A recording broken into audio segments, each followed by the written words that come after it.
नमस्कार, आप सभी का स्वागत है एक और नई एनालिसिस में। और आज के इस एनालिसिस में हम जो स्टॉक लेके आए हैं वो अभी रिसेंटली एक्वायर हुई है एक ग्रुप से जिसे टर्न अराउंड स्पेशलिस्ट भी बोला जाता है। और कई बार आपने एमआरएफ के बारे में सुना होगा कि उसकी इक्विटी कितनी कम है तो इसके मार्केट प्राइस कितना ज़्यादा रहता है। अगर मैं आपको बताऊं एमआरएफ के शेयर्स 40,000 हैं मार्केट में, तो इस कंपनी के उससे आधे 20,000 शेयर हैं। तो आप समझ सकते हैं कि कितना पोटेंशियल रखता है ग्रो होने में। आज का स्टॉक है हमारा वेंट इंडिया। और वीडियो शुरू करने से पहले एक छोटा सा डिस्क्लेमर, ये सिर्फ एजुकेशनल और इन्फॉर्मेशनल पर्पसेस के लिए है। ये किसी भी तरीके की कोई रिकमेंडेशन या टिप नहीं है। मैं कोई से भी रजिस्टर्ड एडवाइज़र नहीं हूँ और मार्केट में निवेश करने से पहले अपने वित्तीय सलाहकार की राय ज़रूर ज़रूर ज़रूर लीजिए। So let's begin. Business overview की बात करें तो कंपनी का मार्केट कैप देखें तो 1600 करोड़ के आसपास है, जो कि एक स्मॉल कैप है। कंपनी का कारोबार कैपिटल गुड्स में है। और दो इन्फॉर्मेशन मैं आपको बताना चाहूँगा कि कंपनी जॉइंट वेंचर थी between 3M and Carborundum. 3M मतलब वेंट बोल सकते हैं क्योंकि बाद में 3M ने एक्वायर कर लिया था। और ये मैं क्यों बोल रहा हूँ जॉइंट वेंचर थी, क्योंकि अब 3M हिस्सेदारी नहीं रखती है कंपनी में, ये हम आगे बताएंगे। जोग्राफिकल स्प्लिट की अगर हम बात करें तो कंपनी एक्सपोर्ट करती है 30% और वहीं इंपोर्ट कंपनी 70% के आसपास रखती है। मैनेजमेंट की बात करें तो इनके सीईओ आते हैं सी श्रीकांत, सीएफओ आते हैं मुकेश कुमार और सीओओ आते हैं डॉक्टर कुलकर्णी। आगे बढ़ते हैं। हिस्ट्री की बात करें तो कंपनी 1980 में शुरू हुई थी as a joint venture between Wendt and Khatau family. 1991 में मुरुगप्पा ग्रुप ने खताऊ फैमिली का स्टेक ले लिया था और स्टेक लेने के बाद शेयर होल्डिंग कुछ ऐसी हो गई थी, वेंट 40%, कोरोमंडल 40% और पब्लिक 20%। आगे बढ़ते हैं। 2006 की अगर हम बात करें तो कंपनी लिस्टेड हुई थी बीएससी में। और जब कंपनी लिस्टेड हुई थी तो कोई भी पब्लिक फ्लोट नहीं था। अब बहुत लोगों का डाउट होगा कि मैंने पिछली स्लाइड में बोला 1991 में पब्लिक होल्डिंग 20% थी और यहाँ पे कोई पब्लिक फ्लोट नहीं हुआ, जबकि आईपीओ लिस्ट बाद में हुआ। ये अगर आपको नहीं पता, 2000 से पहले सेबी एक्सचेंज के नॉर्म्स इतने स्ट्रिक्ट नहीं थे तो कोई भी कंपनी डायरेक्ट लिस्ट हो सकती थी। और एक और मेरा अजम्पशन है कि सिंस कंपनी ने पब्लिकली बताया नहीं है कि उनके पब्लिक के अंदर कौन कौन है, तो इनके एम्प्लॉयज़ भी हो सकते हैं और प्रमोटर भी थर्ड पार्टी से आ सकते हैं। तो मेरे हिसाब से आप समझ गए होंगे कि 1991 में पब्लिक 20% कैसे थी और 2006 में जब आईपीओ लिस्ट हुआ तब पब्लिक फ्लोट 0 क्यों था। 2011 में 3M कंपनी ने वेंट को एक्वायर कर लिया था और उन्होंने डाउन साइज की प्लानिंग करी है। 37.5% अपना स्टेक बेचेंगी वो। 2025 ने कंपनी ने फाइनली डाउन साइज किया थ्रू ओएफएस और पब्लिक होल्डिंग 62.5% कर दी। ये बाद में सेटल होगी धीरे धीरे कि कोरोमंडल एक्वायर करेगी या कोई इन्वेस्टर आएगा। इसके ऊपर मैं एक और कहानी बता सकता हूँ कि क्या क्या अजम्पशंस हो सकते हैं, बट वीडियो बहुत लंबी हो जाएगी। आगे बढ़ते हैं। लोकेशंस की बात करें तो कंपनी के 3 मैन्युफैक्चरिंग प्लांट हैं। पहला आता है होसूर प्लांट तमिलनाडु में, ये इनकी मेन मैन्युफैक्चरिंग यूनिट है। यहाँ पे ग्राइंडिंग, प्रोडक्शन और सीएनसी प्रिसिशन होती है। और दूसरी यूनिट है कंपनी की भोसारी प्लांट पुणे महाराष्ट्र में, ये इनकी सेकेंडरी फैक्ट्री है। ये मोस्टली वेस्टर्न इंडिया के मार्केट को केटर करती है। और कंपनी की एक ओवरसीज प्लांट भी है रायोंग थाईलैंड में, जो कि इनके ग्लोबल ऑडियंस को कैटर करती है। आगे बढ़ते हैं। शेयर होल्डिंग पैटर्न की बात करें तो कोरोमंडल 34.2% होल्ड करता है, डीआईआई 5.7% होल्ड करते हैं और पब्लिक 60.1% होल्ड रखती है। अब मैं आपको एक अजम्पशन बताना चाहूँगा, ये अभी क्लियर नहीं है बट ऐसा हो सकता है। तो दो पार्टी हैं, क्यूमी और वेंट। तो वेंट ने एग्जिट कर लिया और क्यूमी के पास 37.5% शेयर होल्डिंग है। तो जब ये कंपनी वेंट ने एग्जिट करा होगा तो शेयर सेल आया होगा और स्टॉक प्राइसेस नीचे गए होंगे। और वहाँ पे क्यूमी के पास एक अपॉर्चुनिटी होगी कि वो लो प्राइसेस में स्टॉक खरीद सकता है, लॉट्स में खरीद सकता है। तो ये पहला अजम्पशन है। और दूसरा अजम्पशन है कोई बड़ा फंड या कोई एचएनआई आके, इन्वेस्टर आके इसे उठा लेगा बाद में, ये फिर अगले फाइनेंशियल रिपोर्ट में हमें क्लियर होगा, पता चलेगा। अब हम आगे बढ़ते हैं। सेक्टरल एनालिसिस की बात करें तो करंट मार्केट साइज 339 बिलियन के आसपास है, जो कि एक्सपेक्ट कर रहे हैं बाय 2030 524 बिलियन तक पहुंचे विद ए CAGR ऑफ 9.1%।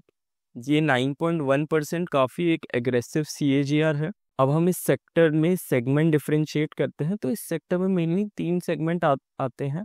पहला आता है super abrasives, machine and accessories, precision products. तो सुपर एब्रेसिव का अगर हम CAGR देखें तो 11% का है, और वहाँ वेंट की होल्डिंग 61% है। मतलब वेंट अपना टोटल प्रोडक्शन में 61% सुपर एब्रेसिव्स इंक्लूड रखता है। वहीं अगर हम मशीन्स एंड एसेसरीज की बात करें तो 7.9% का CAGR दिखा रहा है, और वहाँ पे वेंट की होल्डिंग 19% है। और प्रिसीजन प्रोडक्ट यहाँ पे CAGR थोड़ा सा हमें सेफ साइड डाउन साइड में दिख रहा है, इसीलिए ये एक रीज़न हो सकता है कि इसमें वेंट की होल्डिंग सबसे कम है कंपैरेटिवली। अब आगे बढ़ते हैं। ऐसा रिपोर्ट्स बताती हैं कि 2025 में ग्रोथ पिकअप होनी चाहिए due to decline in inflation, monetary policy support में है, और क्रूड ऑयल के प्राइसेस से ये डायरेक्टली रिलेट करता है। Since after Israel conflict crude oil के प्राइसेस स्टेबल हुए हैं थोड़े, तो इसलिए ग्रोथ थोड़ी सी ग्लोबल लेवल में हम एक्सपेक्ट कर सकते हैं। 2024 से 2025 के बीच फर्स्ट हाफ में गवर्नमेंट ने काफ़ी एक्सपेंडिचर करा है, और सेकंड हाफ में प्राइवेट इन्वेस्टमेंट्स कंपनियां एक्सपेक्ट कर रही हैं। और अगर हम वही डोमेस्टिक सुपर एब्रेसिव्स की सेल्स देखें तो 7% से बड़ी है, but on a down side export जो है वो 19% से कम हुआ है due to tariff war, Russia Ukraine, Israel Palestine, China US से। बहुत रीजन से कि ये एक्सपोर्ट हमारा 19% से क्यों कम हो गया। फंडामेंटल्स में आते हैं, और फंडामेंटल्स में अगर हम करंट वेंट का PE देखें तो 42 के आसपास है, और वहीं इंडस्ट्री का PE 36.6 है। तो मैं यहाँ पे आपको मोटा मोटा बताना चाहता हूँ वेंट जिस नीश में है। मैं अगर आपको बताऊं वेंट क्या काम करती है, डायमंड कटिंग में है वेंट, सुपर एब्रेसिव्स में है, एरोस्पेस मतलब जो प्लेन्स रॉकेट्स होते हैं उनके पार्ट्स कटिंग में वेंट इन्वॉल्व है, मशीनरी वैसी बनाती है। तो ऐसे बहुत ही नीश में कंपनी ऑपरेट करती है। और वहीं अगर हम इसके पीयर्स देखेंगे वो नीश में नहीं, वो मासेस में जाते हैं। इसलिए आप इंडस्ट्री का PE लो देख सकते हैं, क्योंकि सिंस वो मासेस में प्ले करते हैं। और वहीं वेंट का अगर हम PE देखें तो वो हाई साइड में रहता है थोड़ा कंपैरेटिवली, बिकॉज वो काफ़ी नीश में काम करता है। और एवरेज वेंट का PE अगर हम देखें तो 40 to 45 के बीच में है, जिससे हमें पता लग रहा है अभी करेंटली वेंट फेयरली वैल्यूड है, बट थोड़ा सा चल चुका है अभी। थोड़ा सा हम वेट कर सकते हैं कि 500,000 नीचे आए, फिर हम बाई कर सकते हैं, क्योंकि वो अभी चल गया 8 से 10,000 सीधा एक फ्लो में गया है, इसलिए हम थोड़ा सा वेट कर सकते हैं। वहीं अगर हम PEG रेशियो देखें, price to earning growth ratio, तो वो 4.7 है, जो कि अगर आपको नहीं पता 1 से अगर नीचे होती है तो उसे बोलते हैं अंडर वैल्यू। 1 और 1.5 या कभी कभार 2 बोल देते हैं, उसके बीच लाई करती है तो उसे फेयरली वैल्यूड बोलते हैं। 2 से ज़्यादा होता है तो उसे ओवर वैल्यू बोलते हैं। ये ओवर वैल्यू दिख रहा है, बट इसके कंपनी ने रीजंस दिए हैं, जिनसे काफ़ी नीश मार्केट में काम करती है। और ये जिस सेगमेंट में है वहाँ पे ऑपरेटिंग प्रॉफिट काफ़ी हाई रहता है। ये जिस सेक्टर में कामकाज रखते हैं वहाँ मार्जिन्स यूजुअली हाई रहते हैं। और डिविडेंड्स, कंपनी लगातार डिविडेंड दे रही है। हम अगली स्लाइड में आप देखेंगे कि कंपनी 40 to 45% का मोटा मोटा डिविडेंड 2014 से कंटिन्यूसली दे रही है। आगे बढ़ते हैं। जैसे मैंने बताया डिविडेंड्स पे आगे, तो 2014 से आप अभी 2025 तक देख लीजिए, कंपनी ने कंटिन्यूसली डिविडेंड दिया है, और हम एवरेज डिविडेंड देखें तो 40 to 45 के बीच है। ये कंपनी को आप कैपिटल एप्रिसिएशन के साथ साथ डिविडेंड यील्डिंग स्टॉक में भी रख सकते हैं। EPS की अगर हम बात करें तो EPS 2014 में 58 था, जो कि 2025 आते आते मोटा मोटा पौने 200 के आसपास पहुंच चुका है, जो 3.5% की ग्रोथ है। बट डिविडेंड दे रही है कंपनी, और वो भी डिविडेंड छोटा मोटा नहीं, 40 से 50% तक का दे रही है, इसलिए EPS ग्रो नहीं कर पा रही। वरना कंपनी चाहे तो अपना डिविडेंड रोक के अपना EPS 10x कर सकती थी यहाँ पे, बट कंपनी का अलग विजन होगा। अब हम आगे बढ़ते हैं। PBT की बात करें तो कंपनी 2014 से 2019 में एक स्टेबल ग्रोथ देख सकते हैं, स्टैग्नेंट ग्रोथ देख सकते हैं, साइडवेज चला।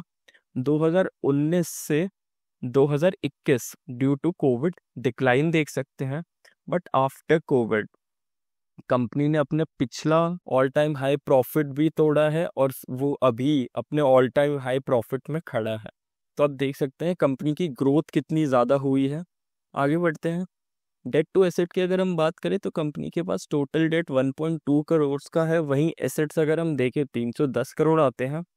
मोटा मोटा अगर हम डेट टू एसेट कैलकुलेट करें तो 0.003 आता है, जो कि बहुत कंजर्वेटिव साइड में है।